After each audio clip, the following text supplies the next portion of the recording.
Hello, everyone, and welcome. I'm Laura Greco, founder of the Resilient Mama Movement, and I'm so excited to have you here today and have Isabel with us today, a very dear friend.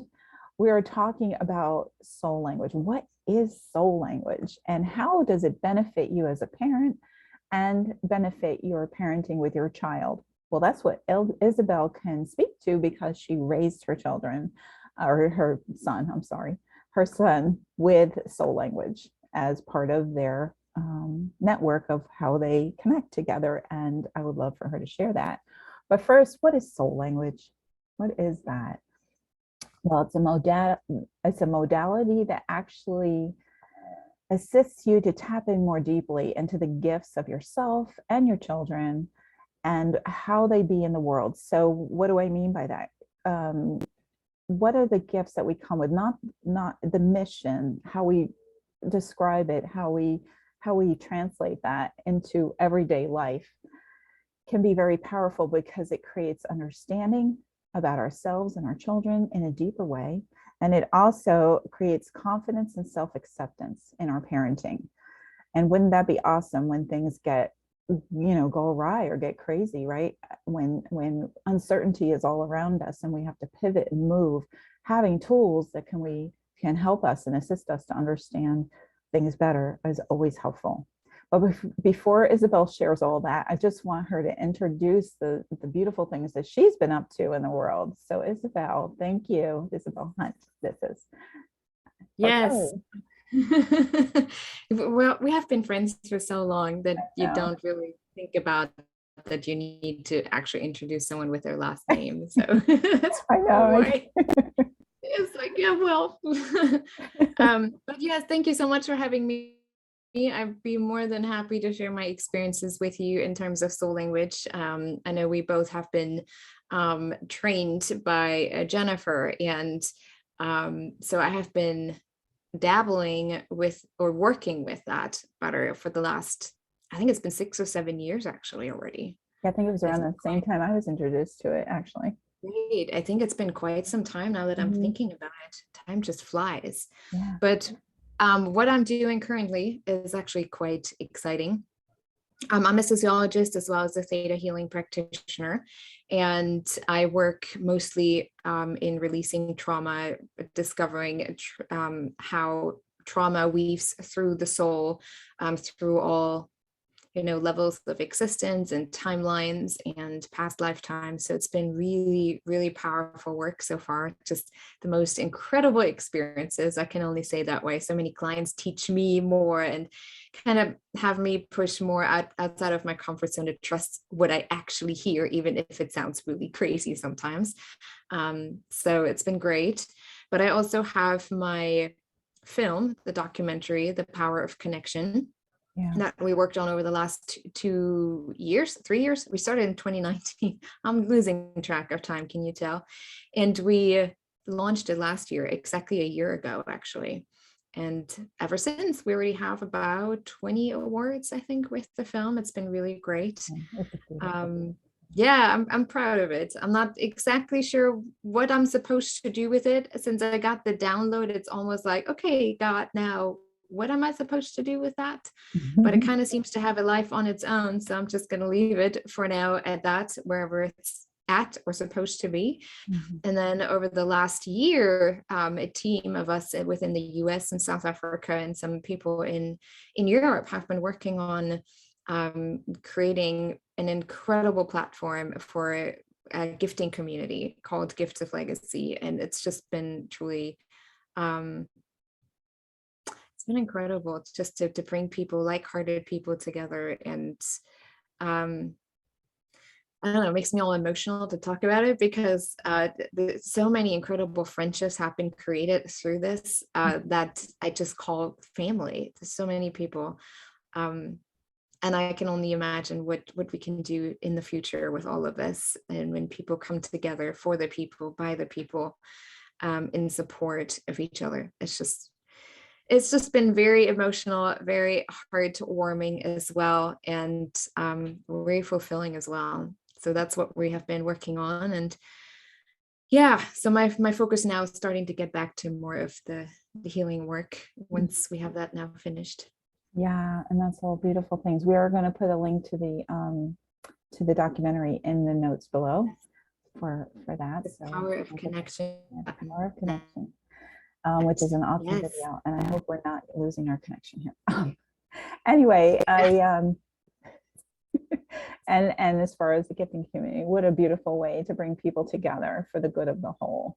The collective consciousness has definitely been in the direction of, it's been splitting up. It's about separation, right? And so the coming back together is so powerful in the world we're living in today, to create some sense of, I don't want to say security as much as it's a sense of belonging in a new way. Yeah, just like-hearted people. I think it just really conveys the message of the documentary as well, the power of connection. We're Yes. all connected. We all Mhm. play a role in each other's lives. Mhm. And we all have the ability to make an impact in other people's lives, no matter where they're from, what they're going through, what their background is, what they look like. And I think that really stretches that message again, the power of connection. Soul connection, going back to that, right? Exactly. Soul connection between people worldwide, globally. It's just So, right, it's awesome how it all all about comes connection. together. It's all about connection, right? Yeah. Ourselves, right? Like in families, and where does it start? Where does anything start, right? In our own hearts, in our own homes. And that's why I'm so excited to have you here to explain your experience.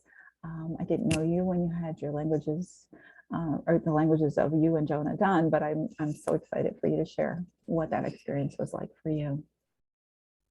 Yes, I started with the identification of my soul languages like a couple years ago. I first started out after I moved to the US. I'm originally from Germany. After I moved to the US, I only had I had my degree obviously in sociology and psychology, but I also had a certification in ontological coaching. And it was from there, my life became just really deep. Like every year it got a little deeper and a little deeper to where I'm at today, now 12 years later.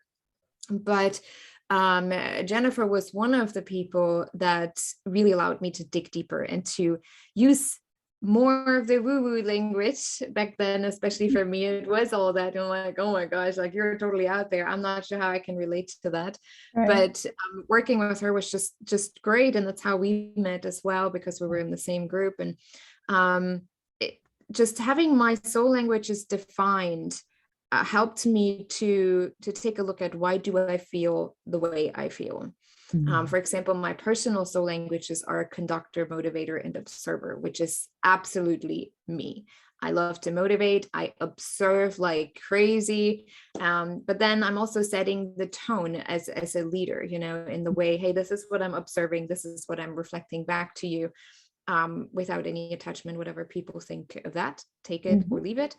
But it really has helped me to hone into my gifts. It helped me to understand more of what I'm called to do and how I'm supposed to do it, or how I'm not supposed is the wrong question, because we always have a choice, but how I feel more aligned with myself in doing things. And then after that, I got the languages of my business identified, and oh my, they don't quite align with my personal. It's almost like the opposite. It's like the universe was saying, well, let me give you a business opportunity that will challenge you to where it's the total opposite to your personal languages, because those are monk, negotiator, and escalator. Okay,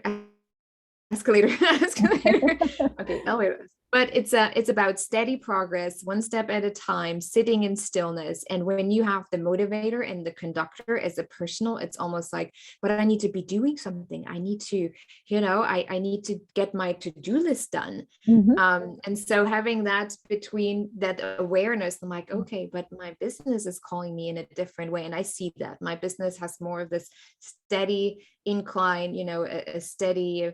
The more I actually sit in stillness, the more I realize which way I want to go with this and which way I'm called to go.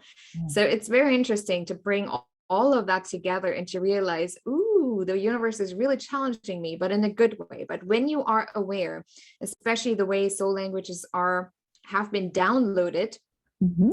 for Jennifer, who created soul language, and I know you're a soul language practitioner. Mhm. So it just really makes sense, especially with, influential words that really help you to kind of get your message out a little bit easier, or even just communicating the way you communicate, even if you don't have a business, just within your family, you understand your role a little better. And then, how is your life unfolding when you're more conscious about how you're using your languages? And then how is it unfolding when you're not so conscious, when you're not paying attention? And usually what comes to me is when I don't pay too much attention or don't align with my soul, I get really frustrated, I get overwhelmed, I get angry. That's when my Leo signs come through. Hear the roar.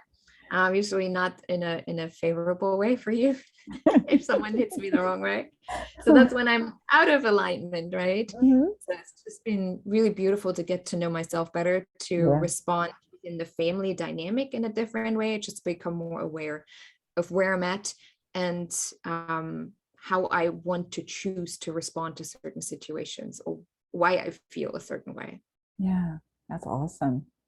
That's awesome. And Yeah. that's beautiful. And as a mom, right, how powerful it is for you to feel connected to yourself so that you're showing up right in a way that is also assisting not just your own life, but your child's, right? Because you're mentoring that child. Yes. So that brings us to what happens when you're also have that beautiful window into the soul of your child, like understanding on a different, so you already knew your child, right? Somewhat. I already knew, yes. But how did this help? Yeah. When his soul entered, it was I saw a lot of, I have a gift named synesthesia, so I see everything in color, especially when I really hone into and just ask creator, what is the dominant color that I see around someone? So it's really beautiful. And with him, when I was pregnant, I always saw the color gold, and gold is around the power, the kings and the queens. Like I knew he was coming from a strong line of powerful people, that soul. Very old soul. I knew he was already much older than my soul when he entered. And there was just, I just knew he would be a mentor to both me and my husband, even more so to my husband, because there's more of a difference between them. My son and I are more alike. And so it turns out one of his languages is mentor and purveyor and driver. So the driver and the motivator and conductor work actually quite well, but at the same time, I have to give him that space to be that and not take over for him. Like I tend to want to take over when he actually is like, no, I've got this. Or sometimes when he gets a little bit too confident in what he thinks he knows, from a very young age, he already said, I don't really have to learn, because everything I need to know, I just download and then I just have it. It's just in my brain. I'm like, dang kid, like you have life figured out. And that's how he works. He's 8 years old. He's already in fifth grade. He doesn't spend much time on school stuff. He just, it's like that necessary thing that he has to do every day. But it's just how he operates. Yeah, and I remember that you said something to me about, and I love this, something about the freedom that you feel as a parent while parenting your child. Yes. And understanding his energy, right? His soul language.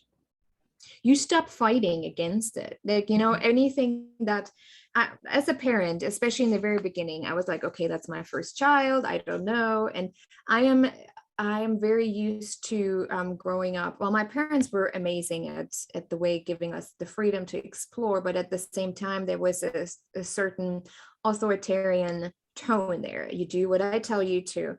And with Jonah, that would have never worked. He needs his freedom. It would have always been a clash. It would have always been a fight.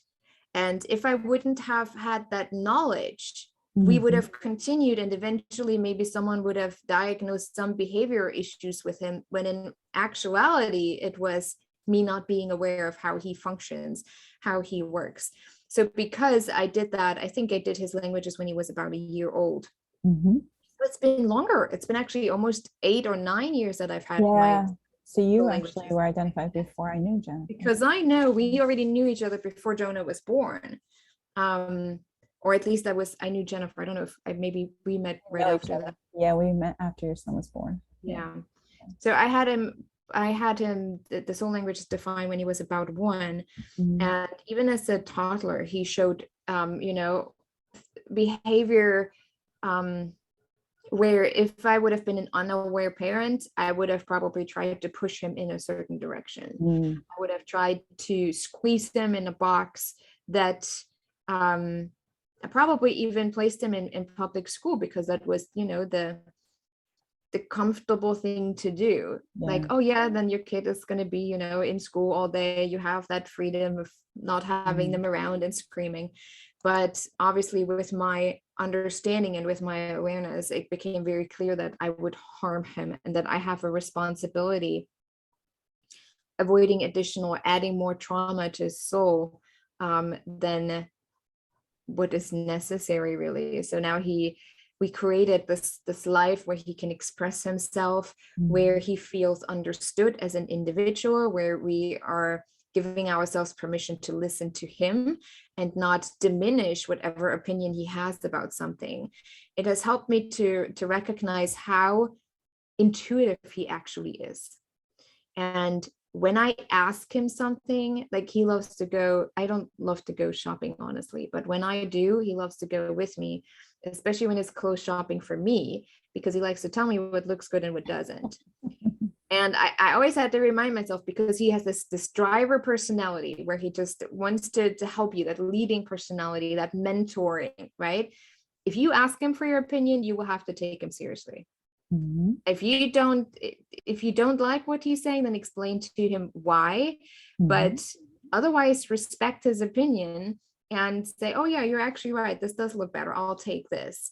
It just really fosters his mentoring ability to trust himself more. So I was able, especially as a mentor, it's a lot about trust and leading people. You need to be able to trust yourself and not fall into that constant follower role. Right. Which he has a tendency, when he's not aware, he tends to just follow along to be accepted. So there's a little bit of that back and forth with him. But I want to be loved, I want to be liked, I want to be accepted, but at the same time I like to take the reins. Yeah.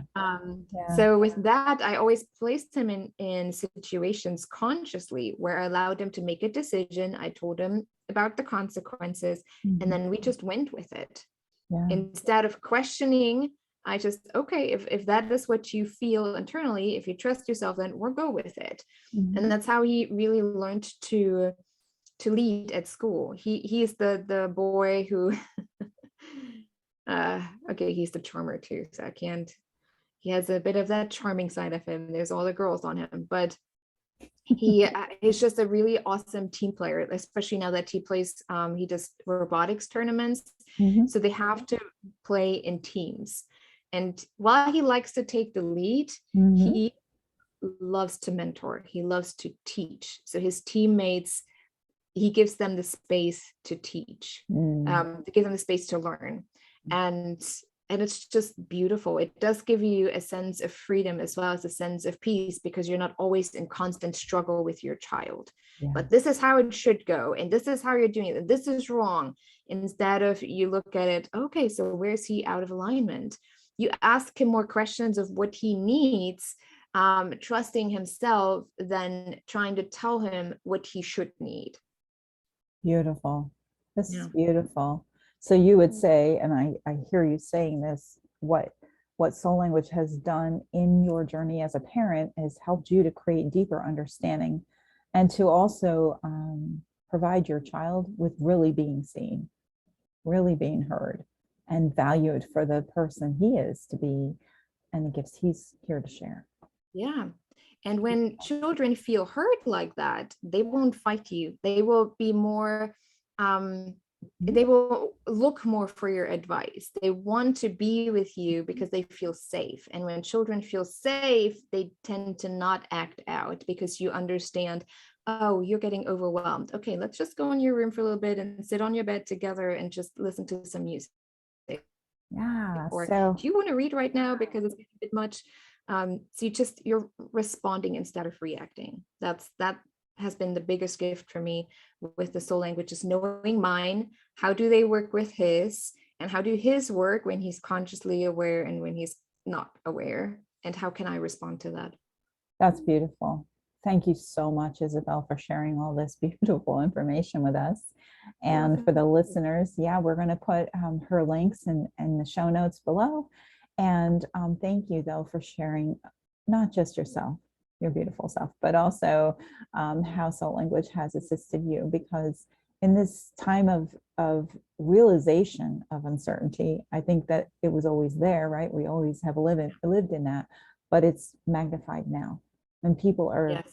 right. And so for moms, as parents, dads, and children, there's a lot of struggle. So creating a deeper connection, slowing down in order to speed up, and because right, you speed up when you get have understanding going on. So yeah, thank you so much for coming, and thank you You're all for welcome. listening. It's Yes. awesome. Okay, till next time.